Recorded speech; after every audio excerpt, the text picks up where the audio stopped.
Всем привет, с вами Артем. Сегодня посмотрим на сравнение производительности таких видеокарт, как RX 6600 и RX 5700 XT. Я думаю, ни для кого не секрет, что RX 6600 на сейчас является одной из самых оптимальных видеокарты по соотношению цена-производительности.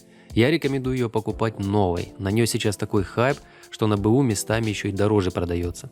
Что касается RX 5700 XT, то ранее это был неплохой трамплин перескочить с RX 580, а сейчас эта карта в среднем на БУ продается практически за те же деньги, что новая или БУ 6600.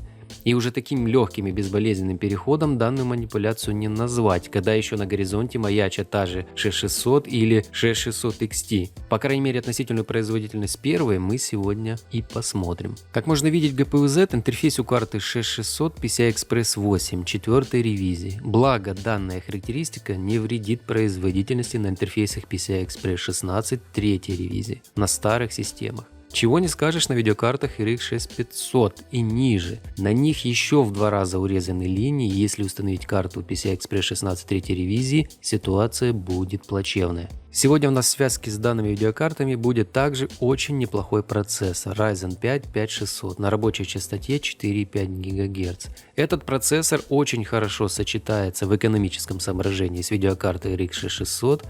Как вы заметили, видеокарточки у нас будут от компании Sapphire. 6600 это Pulse, 5700 XT это Nitro Plus. Обе под андервольтингом. Более подробные характеристики стендов будут в описании.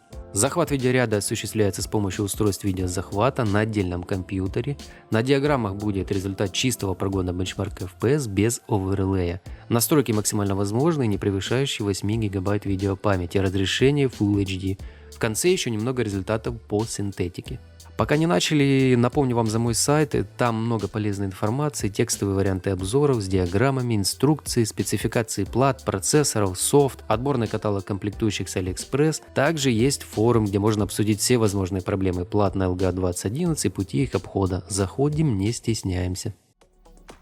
Starfield. Настройки высокие, FSR, динамическое разрешение отключено. Средняя частота кадров по отрезку 42/52. В данном проекте 10 кадров это, конечно, серьезная заявка.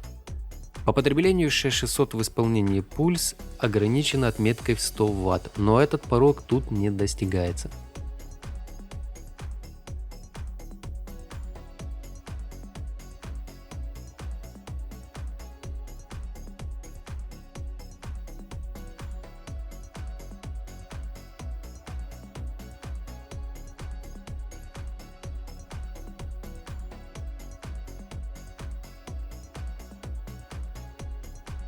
Робокоп. Настройки ультра, FSR качество. Средняя частота кадров по отрезку 52/61. Это, кстати, достаточно тяжелый для системы дневной центр города.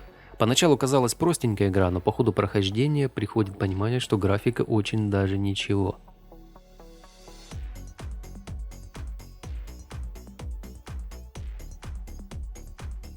The Last of Us. Настройки высокие, нативное разрешение. Средняя частота кадров по отрезку 58/66. Да, процессоры эта игра очень любят, а уж шестиядерные подавно.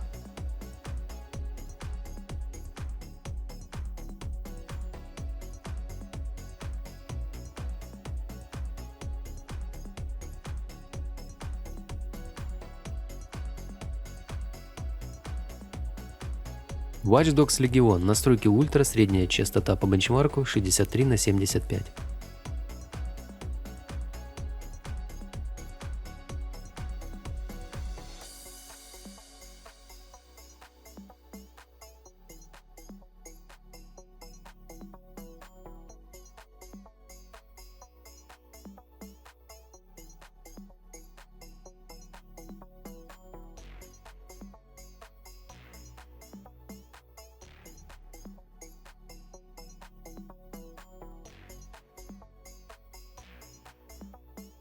Remnant 2. Настройки высокие, FSR качество. Средняя частота кадров 67/80.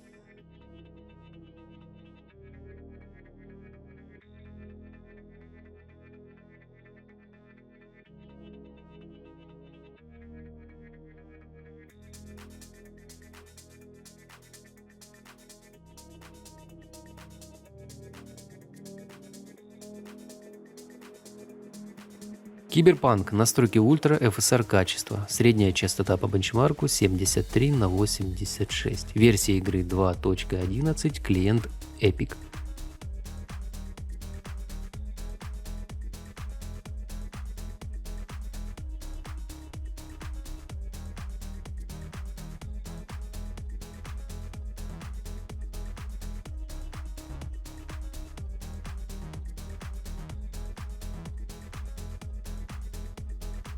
Обитель зла 4. Настройки очень высокие, все в максимуме. Пункт качества текстур 4 гигабайта. Разрешение нативное. В представленном отрезке средняя частота кадров 73/88.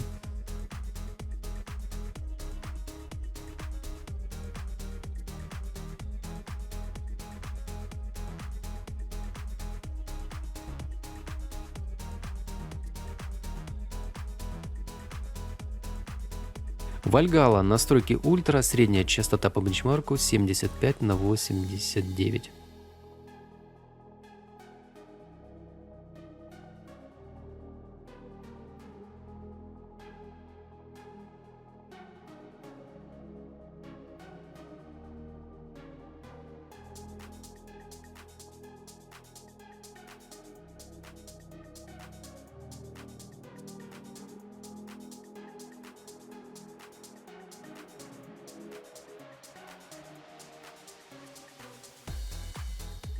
Dead Island 2. Настройки ультра, средняя частота по отрезку 88/96.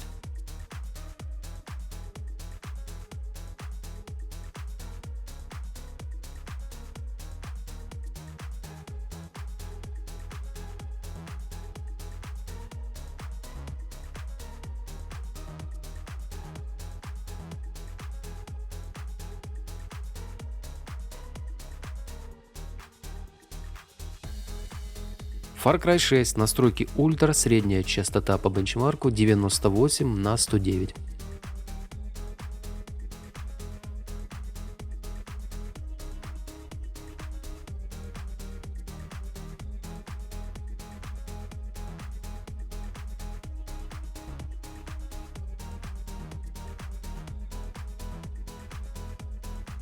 Division 2. Настройки ультра, средняя частота по бенчмарку 88/114.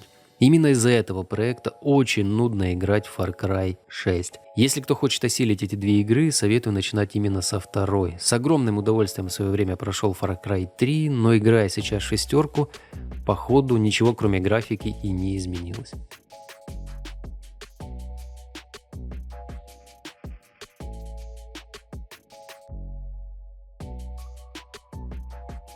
Hitman 3. Настройки ультра, средняя частота кадров по бенчмарку 144/176. Вот такие получились результаты. На мой взгляд, RX 6600 это очень хороший игровой уровень под Full HD. Если RX 580 это условно минимальный порог входа в гейминг, то RX 6600 уже гораздо интереснее. Но все относительно, конечно, для кого-то такие результаты не годятся. Я, например, еще помню 2000-е, где 25-30 кадров в играх это было что-то за гранью комфорта. Кстати, RX 6600 поддерживает лучи, но вот как, лучше не пробовать.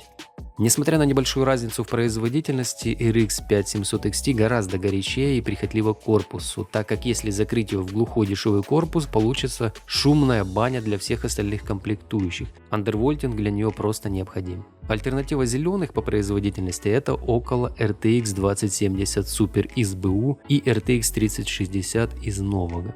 Если 2070 Super еще в цену попадает, то 3060 уже гораздо дороже, а в том ценовом диапазоне есть RX 6700 XT, который особо RTX 3060 по производительности не заметит. Пишите в комментариях, что вы думаете о данных видеокартах, вместе обсудим. С вами был Артем, всем мира, добра и до скорой встречи.